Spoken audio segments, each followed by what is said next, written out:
back. WN ride back, but there will be long contemplation about all things that happen down in Charlotte, North Carolina. We only make the trip every 8 years. The good news is this guy and many of his compadres down there treated us well down on Tobacco Road in Charlotte, where I had lots of barbecue, and they treated our football team very, very rudely on Sunday afternoon. He's been doing it for 14 years with the Carolina Panthers, also has some ties to the other Columbia, or Carolina Blue, I should say, up in Chapel Hill. We welcome Mick Mixon, the voice of the Carolina Panthers, back on here to talk about the aftermath of just what I would say in the South they call an old-fashioned butt kicking, as the way that went down on Sunday. Mick? It was great seeing you in the press box. I hope there was parking for your limousine, and your security, your posse was able to get up the elevator seamlessly and get in there. And I noticed you ate most of the popcorn, so it was you represented well. He's just making stuff up. I swear to God, I didn't even know where I ate a lot of ice cream though. They have a little ice cream machine there. That vanilla is delicious, Mick. I got to be honest, it's good. Yeah, it's not exactly our HR people. I think we're going to have to get different health insurance because the ice cream machine stays in there most all the time. So anytime you want some, you can get it. But anyway, that's another conversation. Meatloaf only comes when I come to town. It was something else. I think it surprised a lot of Panther fans. I think many Panther fans, Nestor, figured that the Panthers might play well just because it's kind of that time of year where you got to figure some things out. And if you're going to be a good football team, sort of get it cohesive. Sort of dieseled up and be cohesive and put three phases of the game together. But nobody knew if it would be enough against a very good Ravens team. What were your takeaways from the game on Sunday? Well, my takeaways first and foremost is Cam Newton needs to be respected, and certainly if you're not going to get pressure on him, he has weapons around him now that, quite frankly, I remember you and I getting together a few years ago. You had a really good football team down there, went out to Santa Clara, certainly didn't have weapons like this as far as I can tell, that this is a much more difficult team to defense, and certainly DJ Moore was the fastest guy on the field in the first half, and Olsen was the most elusive guy in the second half, and those were two guys I don't think the Ravens had an answer for, and certainly one of the answers is if you're going to let Cam Newton sit back there and have a campfire, you're going to lose. Well, the Ravens looked to me like a team that had played 4 out of 5 on the road. I know Coach Harbaugh, none of the Ravens would ever use that as an excuse or anything, but when the Panthers were able to possess the ball and, that 99-yard drive coming off the 1-yard line, it just looked as though the Ravens didn't quite have, the tank was probably, understandably, a little bit half full, but still, that's such a proud football team. And really up until about 6 minutes to go, I really didn't relax very much personally until about 6 minutes to go when it looked like victory was assured. So now you guys have Pittsburgh and you'll be home for a while. But from a Panther standpoint, I think Norv Turner's one of the stars of the show. I mean, Uncle Norv dialing up some plays. It's one thing to design an aggressive game plan, but then to have the courage to call it during the game and not get conservative, I thought that's one thing I'll always remember from that contest. Mick Mixon is our guest. He is the voice of the Carolina Panthers, who did us 30 down there in Carolina, 36-21, a loss on our side. Tell me about DJ Moore. Tell me about this offense and McCaffrey. I mean, first time I've really seen him get out and get loose a little bit, and I think he's had better days even, but I don't know that the Ravens had an answer, and certainly in the secondary, and I brought this up, and you brought it up in the last segment. I said to John Harbaugh, did your team look fatigued to you? And John said that's an astute observation. They look slow in coverage, I thought, on Sunday. Our side of the ball did. Yeah, I thought so too. Sometimes you get a little lucky. I mean, let's just call it for what it is. The Panthers were very fortunate that DJ Moore was able to dribble the ball to himself on a reverse and take it down the field. The Panthers were very fortunate that a tip pass was able to stay in the air long enough for McCaffrey to win the 50-50 ball and score. Sometimes the heavens sort of just look down on you and smile, so the Panthers were lucky to have won the game. But I think it was still two pretty evenly matched football teams. Mick, for you with the Ravens and observations on Joe Flacco in this offense, we're disappointed, right? I mean, we came an extra point away from going overtime, had a lead against the Saints, thinking you're this close to 5-2, and, you wake up on the wrong side of the bed in Charlotte. Now you're 4-4 with Pittsburgh bye and Cincinnati coming in. Flacco and Harbaugh are always under the microscope around here because this team hasn't made the playoffs for the last 5 years. But you got a Super Bowl, though. I would trade one Soupy for 10 straight losing seasons.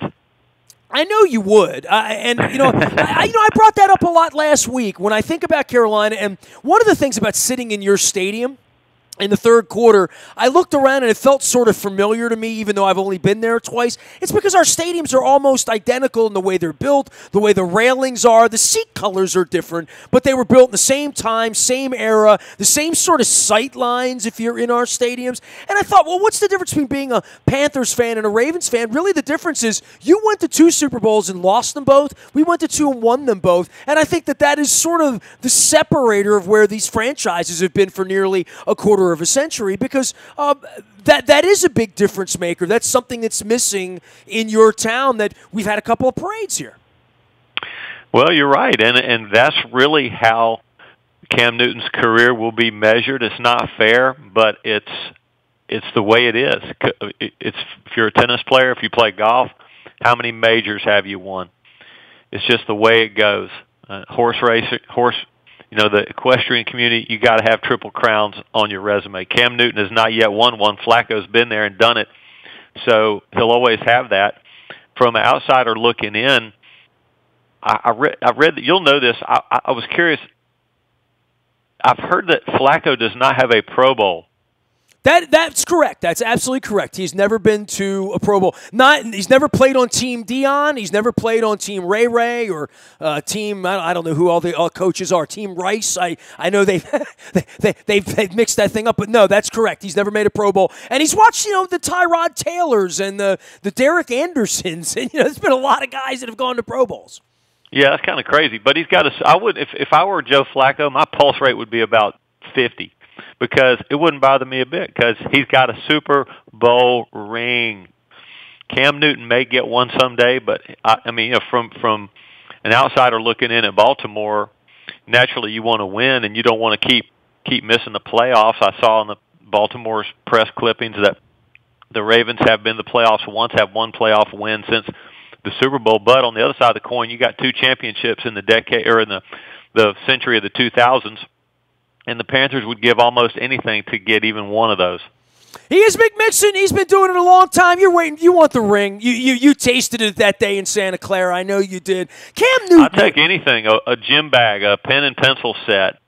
Well, yeah, I think it's very obvious he can win a Super Bowl, right? And there's guys like me that don't really dig the act, and I know he brings the kids out and plops them down now in the middle of the press conference amidst the fedora and whatever else.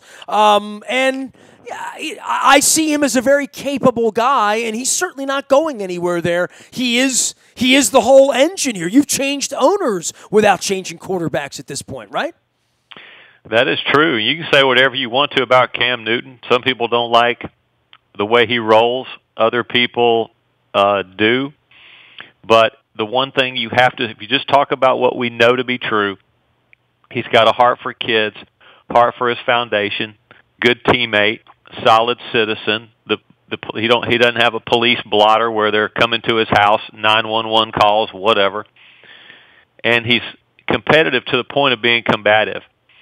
He's got that effervescent personality, that Brett Favre-like joy that people see for the game, but don't confuse that with not taking this seriously, because he's got that fire to win not just one Super Bowl, but he wants to be, his metric is he wants to be that guy that when you say Cam 20 years from now, just like you or I, Nestor, might say Arnie, Jack, Chrissy, Martina, Richard, Muhammad, Magic, Larry, you know exactly who we're talking about. You don't need last names. That's what Newton wants for his legacy. We say Ray around here, or Johnny, or Brooks, or Cal.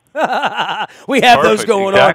Hey, man, do you get half as excited? If you spoke Spanish, would you do the Gano call the way your Spanish compadres in the other booth do it? Because that was legendary, right? Maybe, but it's their culture. I've talked to Jamie and Luis about this, and I can't. If I tried to get there, I mean, it would be a joke. It's just that it's something that they do. They're fantastic at it. Isn't it neat? Ton of I love. mean, when it gets shared like it did. I shared it 3-4 weeks ago when he had the game-winning kick. It was awesome. It was awesome. I know. I get it, but I can't.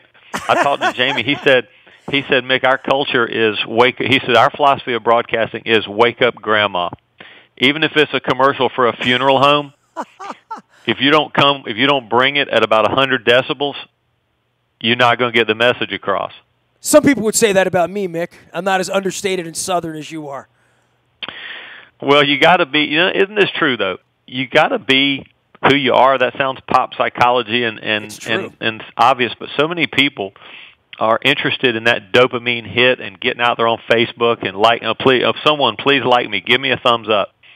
But to not care, your life can be so clean and elegant and a joyous Noel if you don't care what people who don't know you think about you. Those who mind don't matter, and those who matter don't mind. That's part of Cam Newton's genius. He dances to the beat of a tune that only he can hear.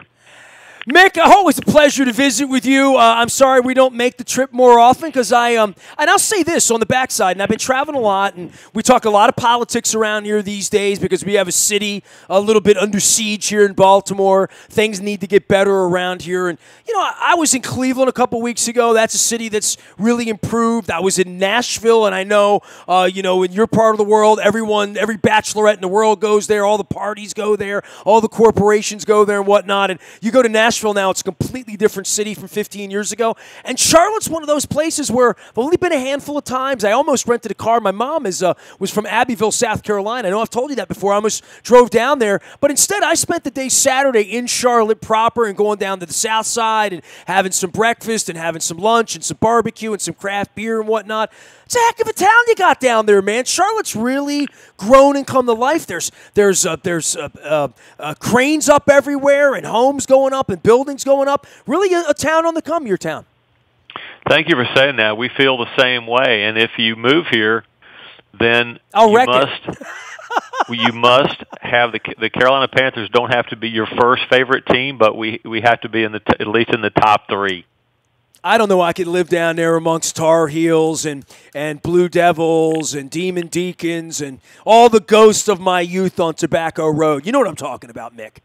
I do, and we miss Maryland. There was nothing like back in the day. I used to love interviewing Gary Williams, and he was so gracious with his time. I learned something about life and about basketball every time I interviewed the former Terrapin head coach. I miss Cole Fieldhouse. I miss Maryland being in the league and Bird Stadium and all that. So. Sun rises and sun sets, and things don't stay the same. The Tar Heels win enough to keep you happy down there on the Franklin Street Band, right? I mean, literally, you've had a couple of pretty fun nights in your life as a Tar Heel, right? Would never complain at all. It's great here in the candy store of life. I mean, I hear that in my Dean Smith and all those images before the Dean Dome was around. Mick, it's always a pleasure to catch up with you. You got a pretty good football team down there, and we're going to keep watching from afar. And, hey, we can give you some help with Atlanta and Tampa down the line, right? We would love it. Yeah, tell Ozzie and them we said what's up, and let's get together again soon. No, not soon enough, man. Every 4 years, that's enough. We don't need any more Cam Newton around here. We got our hands full with Dalton and Roethlisberger. Be well, Mick. Take care, bud. You too. Thanks for having me on. You got it. Mick Mixon down there in Carolina, the voice of the Carolina Panthers and longtime color voice of the Tar Heels and voice of the Tar Heels along with Woody Durham back in the day. You can find him out on the Carolina Panthers radio network. He's also a drummer in the Franklin Street Band. But I know that because I have Wikipedia. Nasty at WNST.net finds me. I'm on Facebook, Twitter, LinkedIn, Snapchat, Instagram, streaming live on our Facebook, as well as our YouTube, WNSTV channel. And the buyatoyota.com audio vault is there 24 hours a day from anywhere in the world. Get out. You can get a Camry, or you can listen to WNST inside of a new Camry. It's buyatoyota.com.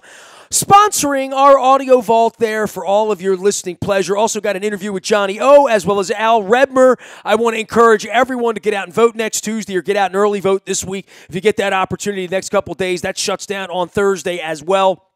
Please do that.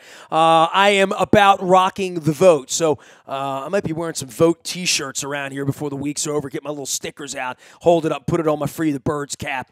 Let's see what else we got here. Facebook, Twitter, LinkedIn. I already gave you all of that. Oh, right. Our morning newspaper. It comes at 7 a.m. each and every morning. It's all brought to you by our friends at Planet Fitness at planetfitness.com, where it's always $5 down and just $10 a month to get in the best shape of your life. A little chilly outside. It's nice inside Planet Fitness. Get some inspiration at Planet of Triumphs as well.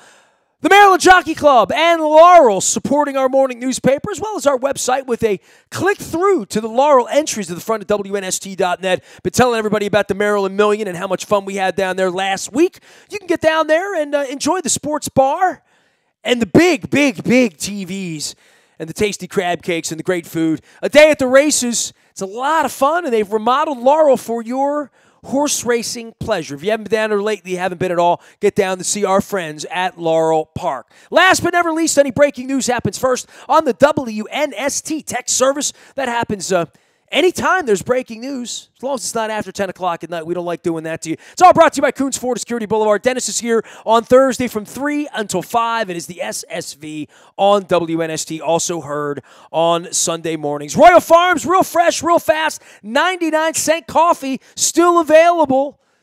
And there's it's Be Nice to Justin Tucker week around here. Justin was given a hard time last week. Get back on the coffee train. Make sure you're using the ROFO Rewards app or the card itself when you're pumping the gas. You'll get the Western fries. You get the fried chicken for free. When you amass those points, it's Royal Farms. Real fresh, real fast. I'm Nestor. We are WNST.net, AM 1570 at WNST Towson, Baltimore. And we never stop talking Baltimore sports.